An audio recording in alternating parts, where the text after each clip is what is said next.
সবাইকে স্বাগত জানাচ্ছি নিউজ 24 এর নিয়মিত আয়োজন চট্টগ্রাম প্রতিদিন সংবাদে। আপনাদের সঙ্গে আছি আমি আসিফ টিপু।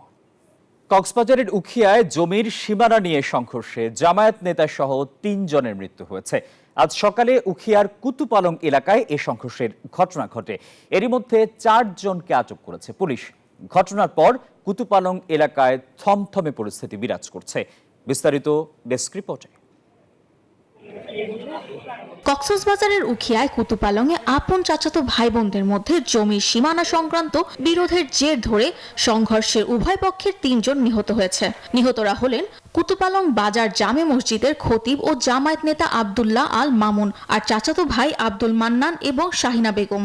বিষয়টি নিশ্চিত করেছেন উখিয়া উপজেলা স্বাস্থ্য কমপ্লেক্সের আবাসিক medical officer doctor Mohammad Sajidul Imran Shaon. এই ঘটনায় আহত হয়েছেন আরও ২ জন। রোববার সকাল ১১টার দিকে এই ঘটনা ঘটে। ওসির সাথে আমরা কথা বলেছি। ওসি বলেছেন যে ফোর্স পাঠাচ্ছেন, ওনারা আসলে ওনারা কিছু এখানে কিছু প্রাথমিক ডকুমেন্টেশন আছে ওনাদের, ওনার পরে ওনারা এখান থেকে কক্সবাজার পোস্টমর্টম নিয়ে যাবেন। স্থানীয়রা জানান, নিহত মাওলানা আব্দুল আল মামুন ক্রয়কৃত জমিতে গাইড ওয়াল দিতে গিয়ে তার আপন চাচাতো ভাই আব্দুল মান্নান বাধা প্রদানে শুরু হয় বাকবিতণ্ডা।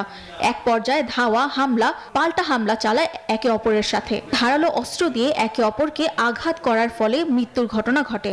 পারিবারিক বিষয় বা হয়তো জমি জমা সংক্রান্ত বিরোধ নিয়ে এই ঘটনা ঘটেছে বলে আমরা জানতে পেরেছি। কিন্তু আপন চাচা যারা, তাদের মধ্যে এই জমি নিয়ে বিরুদ্ধে একটা বাউন্ডারি ওয়াল নির্মাণ করতে গিয়ে তাদের মধ্যে যে সংঘর্ষ হয়, সেই সংঘর্ষে ৩ জন মারা গেছে। বিভিন্নভাবে তারা ছুরি এবং দা ছুরি দিয়ে আঘাত করে ফেলে চলে গেছে।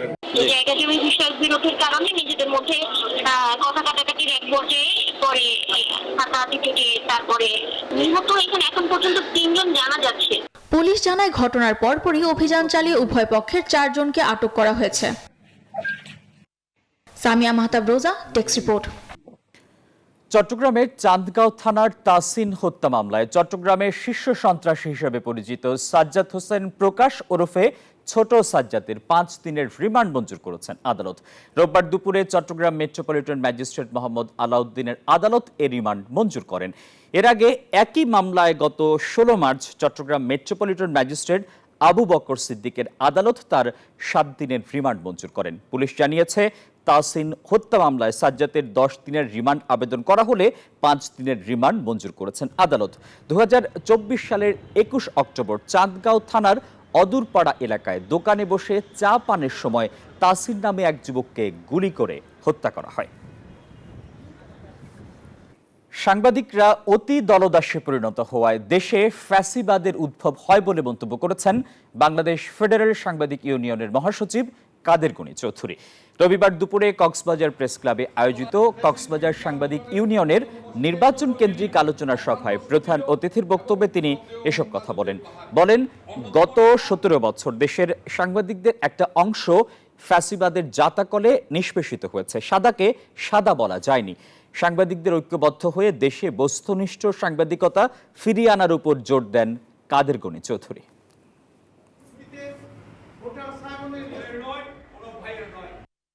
আমি সুস্পষ্ট ভাষায় বলতে চাই, সাংবাদিকতা হবে পুরুষত্ব, আংশিক সত্য নয়। আংশিক সত্য, আংশিক মিথ্যা জীবন সাংবাদিকতা গল্প হতে পারে। সত্য মিথ্যার সংমিশ্রণে গল্প হতে পারে, সাংবাদিকতা হয় না।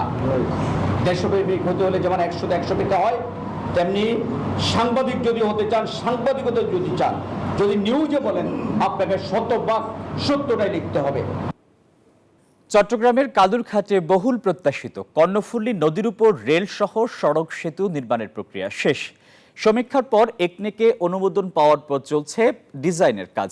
আগামী ১৪ মে সেতু নির্মাণ কাজের ভিত্তিপ্রস্তর স্থাপন করার কথা রয়েছে অন্তর্বর্তীকালীন সরকারের প্রধান উপদেষ্টা ডক্টর মোহাম্মদ ইউনূসের।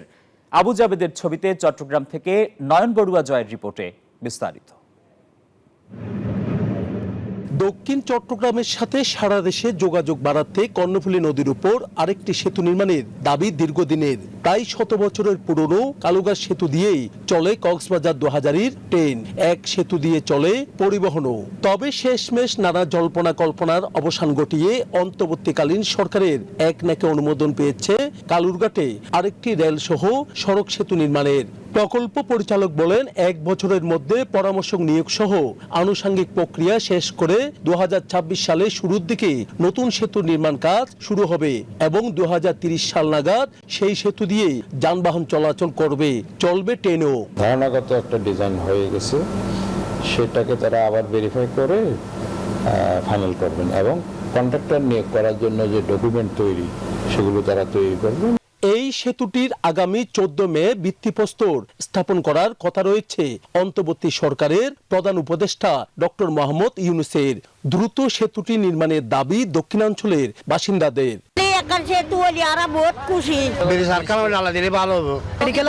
রোগীর জন্য সবচেয়ে বেশি ভালো হবে। কালুরঘাট সেতুর প্রস্তাবিত নকশা অনুযায়ী কর্ণফুলী নদীর উপর বিদ্যমান রেল সেতুর 70 মিটার উজানে নতুন সেতু নির্মিত হবে। সেতুর দুই পাশে 2 লেন করে 4 লেনের এই সেতু দিয়ে এক পাশে চলবে ট্রেন, অন্য পাশে বাস, ট্রাক সহ সাধারণ যানবাহন। এতে ব্যয় ধরা হয় 11,560 কোটি টাকা। দক্ষিণ কোরিয়া ও বাংলাদেশ সরকারের অর্থায়নে এই সেতু বাস্তবায়ন করবে রেল কর্তৃপক্ষ। বাংলাদেশ সরকার এবং কোরিয়ার যৌথ অর্থায়নে এটা নির্মিত হবে। এখানে প্রায় 11,000 কোটি টাকার মতো এস্টিমেট করা হয়েছে। বোয়ালখালী খালুরঘাট সেতু বাস্তবায়ন পরিষদের যুগ্ম আহ্বায়ক মোস্তফা নঈম বলেন, এই সেতু নির্মাণ হলে দক্ষিণাঞ্চলে দারুণ পরিবর্তন আসবে। তাই দ্রুত নতুন এই সেতু বাস্তবায়ন চান বোয়ালখালী খালুরঘাট সেতু বাস্তবায়ন পরিষদ। সেতুর ব্যাপারে আমরা দীর্ঘদিন আন্দোলন করেছি। এটা শুধু এই বোয়ালখালী কালুঘাট সেতু বলে বোয়ালখালীর লোকজনের যে লাভ হবে তা না, এটা পুরো দক্ষিণাঞ্চলের, দক্ষিণ চট্টগ্রামের আপ টু কক্সবাজার, টেকলা পর্যন্ত মানুষ, বান্দরবান পর্যন্ত মানুষ উপকৃত হবে। এই সেতুর দৈর্ঘ্য হবে 700 মিটার, পানি থেকে সেতুর উচ্চতা 12.2 মিটার। নয়ন বড়ুয়া জয়, নিউজ 24, চট্টগ্রাম। দক্ষিণ পতেঙ্গা ওয়ার্ডস্থ গোল্ডেন বিচ চরপাড়ায় দীর্ঘ 1 কিলোমিটার খালের মাটি উত্তোলন কাজ পরিদর্শন করেছেন সংশ্লিষ্ট কর্মকর্তা ও স্থানীয় গণ্যমান্য ব্যক্তিবর্গ।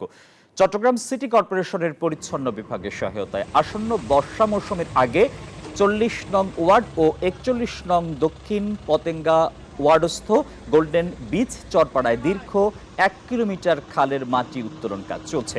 সকালে কাজের পরিদর্শন করেন চট্টগ্রাম সিটি কর্পোরেশনের যান্ত্রিক নির্বাহী প্রকৌশলী তহিদুল ইসলাম, হারুন, মন্দিরুল হাসান, সবুজ সহ স্থানীয় গণ্যমান্যরা।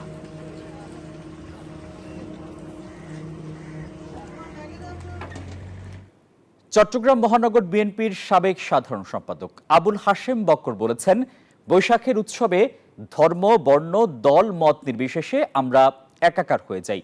সকালে নগরীর দেওয়ানবাজার মাছুয়া ঝর্ণা হাফিজ পার্কে বাঙালির সংস্কৃতির ঐতিহ্য পহেলা বৈশাখ উপলক্ষে চেরাগি চক ক্যাফে আয়োজিত 3 দিন ব্যাপী বৈশাখী মেলার উদ্বোধনী অনুষ্ঠানে প্রধান অতিথির বক্তব্যে এসব কথা বলেন। বৈশাখকে উপলক্ষ করে পুরনো দিনের সব গ্লানি ভুলে নবযাত্রায় অঙ্গীকারবদ্ধ হওয়ার আহ্বান জানান তিনি।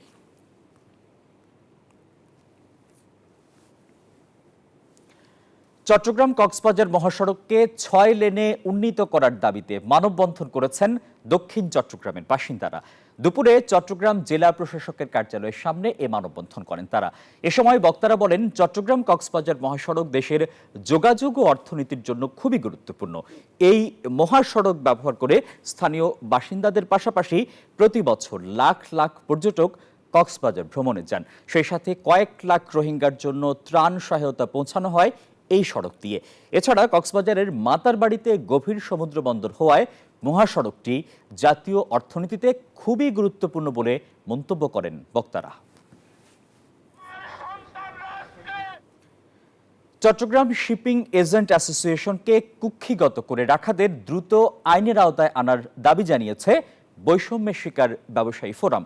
সকালে আগ্রাবাদ এলাকায় এক বিক্ষোভ সমাবেশে শিপিং ব্যবসায়ী নেতারা এমন দাবি জানান। এ সময় তারা বলেন, স্বৈরাচারী হাসিনার দোসররা এখনো নানা জায়গায় বসে দেশে অস্থিতিশীল পরিস্থিতি তৈরির পায়তারা করছে। তেমনি জুলাই অভ্যুত্থানে ছাত্র জনতা হত্যায় জড়িত ও অর্থ যোগানদাতা শিপিং এজেন্ট মালিক মোহাম্মদ আরিফ ও শরীফুল আলম চট্টগ্রাম শিপিং এজেন্ট অ্যাসোসিয়েশনকে একক আধিপত্য বিস্তার করছে। তাই অবিলম্বে এসব ষড়যন্ত্রকারীদের গ্রেপ্তার করে শিপিং এজেন্ট অ্যাসোসিয়েশনে সুষ্ঠু নির্বাচন দেওয়ার আহ্বান জানানো হয় সমাবেশে। চট্টগ্রাম প্রতিদিন সংবাদে সময় হলো একটা বিরতির, আরো খবর নিয়ে ফিরছি, সঙ্গেই থাকুন। চট্টগ্রাম প্রতিদিন সংবাদে স্বাগত জানাচ্ছি আরও একবার।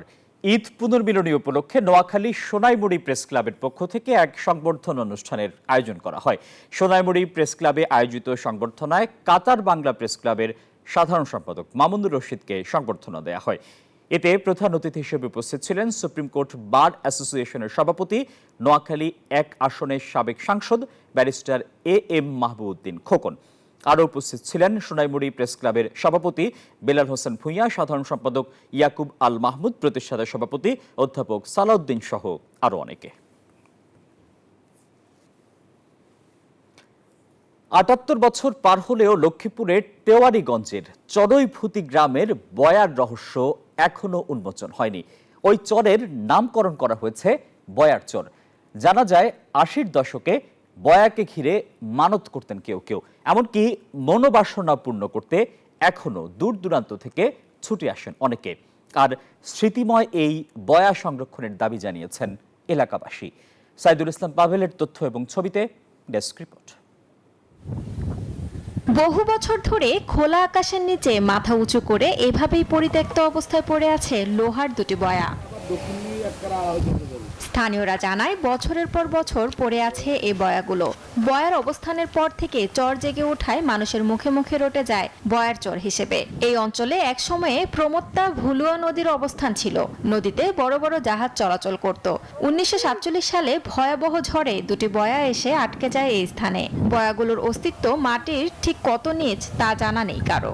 ১৯৪৭ সালে একটা বন্যা হয়েছে বয়াটা, তখন এই নদীটা ছিল ভুলুয়া নদী। তখন আমার আব্বা যারা এদের থেকে শুনছি একটু যে এই বয়াটা তখন নাকি এখানে আসে বাজে গেছে। কত যা যায় এটারে ওর সেন লাগায় টানাটানি করছে, কিন্তু নিতে পারে না। অনেক বয়স্করাও ছোটবেলা থেকেই গোলাকার এই দুটি বয়া দেখছেন। এমনকি বাপ দাদার মুখ থেকে বয়া নিয়ে নানা রহস্যময় কাহিনী শুনে আসছেন কেউ কেউ। বিভিন্ন স্থান থেকে বয়া উঠছে মানুষ নানান দেশ থেকে আসতো, দেখতো, কেউ কেউ উরুস করতো, দন্যের মা উরুস করতো। উরুস করে মানুষ আল্লাহর কাছে কিছু দেয়, কে মারি খায় নিয়ত করে, বুঝলি নিয়ত করি তো কে 10 নিয়ে দিয়ে যায়, দিয়ে গেলে আবার কে আছে আবার নেয় না, ফাটি আছে। এগুলা অনেক কৌতূহল সৃষ্টি করেছে এগুলা ভিডিওর মাধ্যমে। জানা যায় ৮০-র দশকে বয়াকে ঘিরে চলতো মানত আর মিলাদ। নগদ টাকাও রেখে যেতেন কেউ কেউ। এমনকি মনোবাসনা পূর্ণ করতে এখনো দূর দূরান্ত থেকে আসেন অনেকে। শিক্ষাবিদ ও সমাজকর্মীরা জানান বয়া হলো নেভিগেশন ইকুইপমেন্ট। এগুলো লোহার তৈরি শিকল ও অ্যাঙ্কর দিয়ে আটকানো থাকে, যা জাহাজ চলাচলের জন্য বিপজ্জনক ও বিপদমুক্ত পথের নির্দেশনা দিত। এই বয়াটি সরকারিভাবে সংরক্ষণ করা এই কারণেই প্রয়োজন, কারণ এই অঞ্চল যে একসময় নদী ছিল, ভূমির গঠন বা অভ্যন্তরীণ বিষয় জানতে হলে মূলত ইতিহাস বা গবেষণার জন্য এই প্রত্নতাত্ত্বিক বিষয়গুলো সম্পর্কে জানতে হবে। এই স্মৃতিচিহ্নটিকে গবেষণার জন্য সংরক্ষণ করা জরুরি বলেও মত প্রকাশ করেন তারা। শান্তা ইসলাম, ডেস্ক রিপোর্ট, নিউজ 24। আর এই ছিল নিউজ 24 চট্টগ্রাম প্রতিদিন সংবাদে। এতক্ষণ আমাদের সঙ্গে থাকায় সবাইকে ধন্যবাদ।